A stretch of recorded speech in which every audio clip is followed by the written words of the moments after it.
Hello, everyone. This week we will be talking about how to write a resume. But before that, let me tell you that in the activity number one, in your module number four, you're going to write in 10 minutes a draft of your resume and then choose a partner from your classmate, exchange your resume, and then try to critique the resume that your classmate had written. As for the guidelines of the activity, you can go to page 371 in your book and then do the instruction, read the instruction under Let's Warm Up 1 and 2. Okay? So this time, I will show you on how you are going to write a resume. But first, I want you to remember that a resume doesn't really have a one true and exact format, which means that when you see one resume written by the other person, it could be different. The format, the style would be different from another one. But there are elements or components of a resume, general components that should be found and included in your resume. So, one thing that you also have to remember in writing a resume is that the data or the information that you will be including in your resume depends on the company or on the nature of the job that you are applying. Because sometimes there are information, let us say, for example, the height of the applicant. Sometimes it is vital or it is necessary to include the height in the resume if the job requires for it. Example, if you will be applying as a flight attendant, 'di ba? Kinakailangan nila yung height na qualification. But as for the other job, hindi naman siya needed. That's why you do not have to include it. So, meron mga ganyang information. Baka kasi may makikita kayo sa internet, the do's and don'ts in writing resume. But please always remember that those are not really absolute. It's relative. It depends on the nature of the job and the company. Okay, let us start. One component of the resume is the contact information. So, I suggest that you are going to put it in the header. Ayan, you just double click it. Or if naka-phone kayo, I'm not sure how do you put a header. Pwede naman kahit hindi siya sa header, kahit nandyan lang siya sa labas. Okay, so gitna. So first thing is you're going to write your full name. So my full name. Of course, you need to write your full name. And then after that is my contact number. Hindi ko lang siya sinulit talaga yung pangalan ko tsaka contact number kasi para hindi makita ng mga tao sa internet because I will be uploading this one in YouTube. And then my email address. Okay. So, as I've told you, pwede naman siyang ganyan lang. And then, pwede din siyang ilagay natin sa header. So, pag ilalagay natin sa header, copy lang natin, cut, and then double click. Ayan siya. Nasa header na siya. So, as for the font style and font size, pwede namang Calibri, Arial, Times New Roman kasi mga formal naman sila. But in this video, we will be using the Times New Roman. And then font is 12. 11 or 12, it's okay.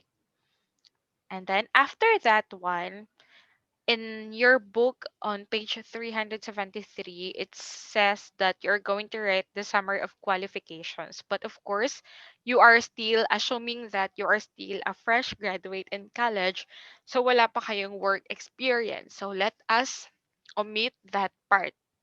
Skip tayo niyan. Tapos, punta tayo sa objective statement. So, as for the objective statement, meron ditong sample seeking an associate editor position in a top publishing company such as C&E Publishing where my expertise in textbook editing will be employed. So, in the objective statement, ang tip ko dito sa inyo is that you do not write a generic objective statement. Ibig sabihin pag generic, napaka-general niya.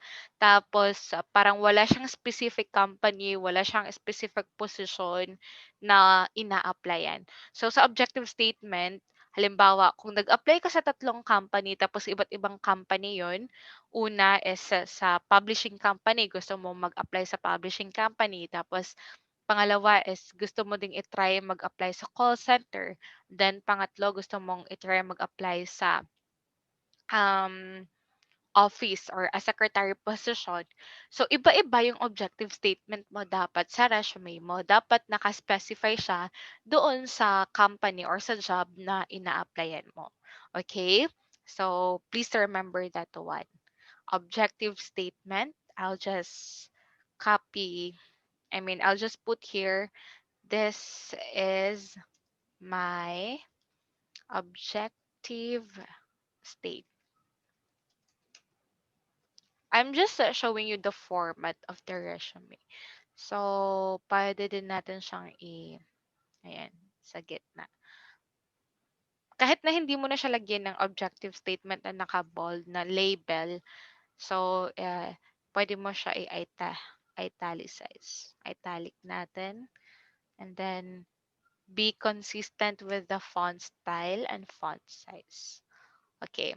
So after your objective statement, you are going to write now your educational attainment or educational background. So, hindi na natin siya igigit na i-align. Left natin siya. Then we will all caps education. But nag-default yung kalibre. Ayan. Education. Then we'll bold the education. So you're going to put here your educational background. So since assuming tayo na college graduate, so lagay natin dito college. And then you write the name of your university or your school in college. So Harvard University. Just for example, ayan. Okay. And then you're going to put what is your college program. So bachelor in English education. What year? You're going to include that one also. So pwede siyang kailan ka nag-start ng first year hanggang sa nag-graduate, but I suggest na kung kailan ka lang nag-graduate, ayan, 2018. And then, if you have honors received, you can include it here. Example, summa cum laude, magna cum laude. Pwede mo siyang i-include dyan para dire-diretso na. Tapos, as for the secondary education, pag medyo matagal na, you don't have to include it as well as sa elementary education. Next is training. So, kung meron kayong training na na-attend after you graduated college or when you're still in your college years that is relevant to the job that you are applying or to the position, pwede mo siyang i-include. Pero if hindi naman siya relevant, it's okay or it's advisable to not include it na lang. And also organizations. What are the organizations na sinalihan mo nung college ka? So, halimbawa, you are part of the school paper organization, music, what else? What other clubs in your college? That is again relevant to the job.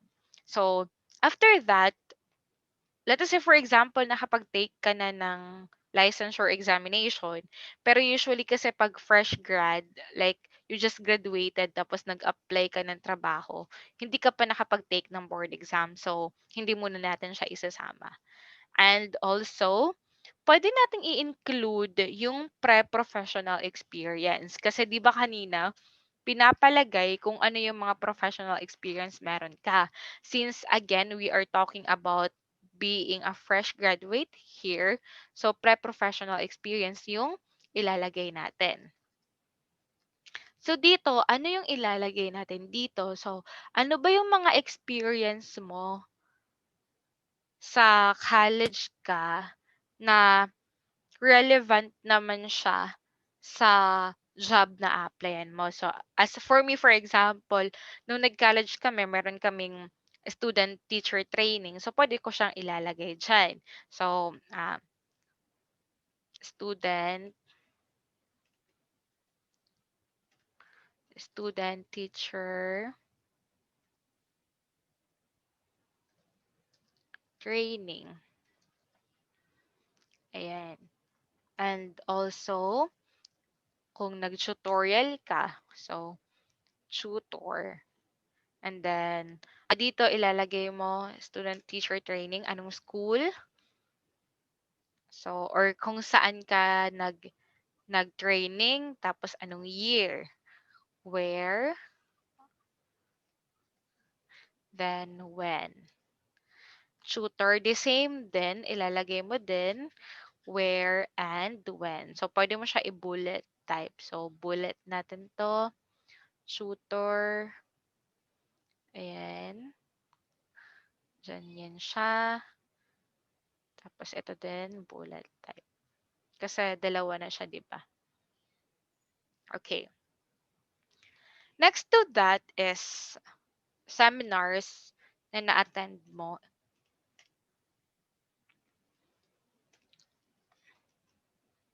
Seminars attended. So, meron namang mga seminar na maa-attendan nyo habang college pa kayo. So, if relevant siya sa job, you're going to include that. So, just list them down. Nakabullet pa rin. Okay? Seminar. Just the title of the seminar and the year. Title. Title. Year. Title. And then year. So, after that is your skills now. So, marami kang skills, but then again, always remember that just put the skills that are relevant to the job. So, if it is a teaching job, so lesson planning skills,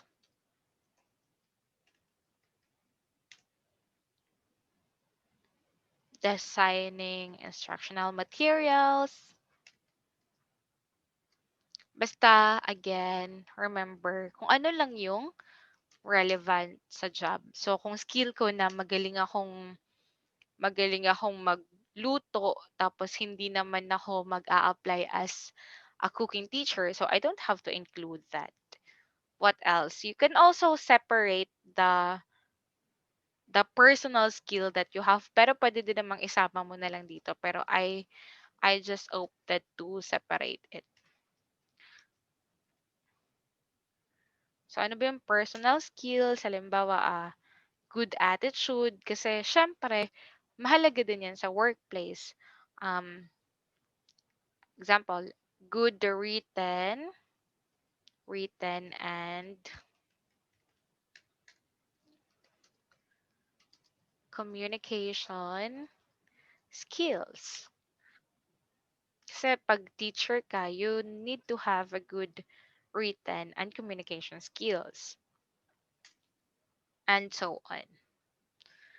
So, this is how your resume would look like if it is a fresh graduate resume. Just this information.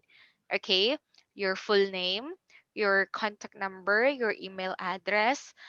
In the traditional resume, you can include here your picture, but I think it depends on you. And also the objective statement that is specified to the job or to the position. And here is your educational background. College lang yung in-include natin because this is the most recent one. the name of the university, the name of your college program, and the year you graduated. And here, if you have relevant trainings, you're going to include them here. And organizations, kung anong mga organization kasali ka when you were still in your college. Basta the name of the training and then the year, the name of the organization, and then your position in the organization, and also the year. And since we don't have the professional experience yet, we include here the pre-professional experience. What are the trainings or the experiences that you had when you were still studying? So student teacher training, for example, you put where did you have your student training, when, and then another experience.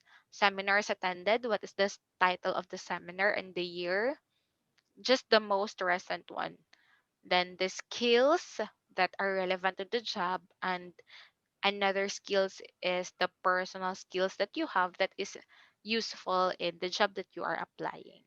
Okay, so just a one-page resume. And as for the margin, we have the default, so you don't have to change them. Okay, so let us see. So it's the normal. You can actually utilize that one. And as for the font style, just the formal font style, we have the Times New Roman. We can use the 11 or 12 font size. And I suggest this header should be bigger, at least one size bigger than the body. Okay, and also in bold letters. All right. So that's it. You're now good to write your resume. As for your assessment this week, you are going to, there is a prompt in your module, and just simply follow the instruction and write your resume. It will be sent or it will be submitted in our Google Classroom. So it's not handwritten. You should use the document if you have the laptop, the Microsoft Office, and if you are using your cell phone, you can download application na WPS Office or any other office that could write or encode a document. Okay, keep safe everyone. That's all for our video this week.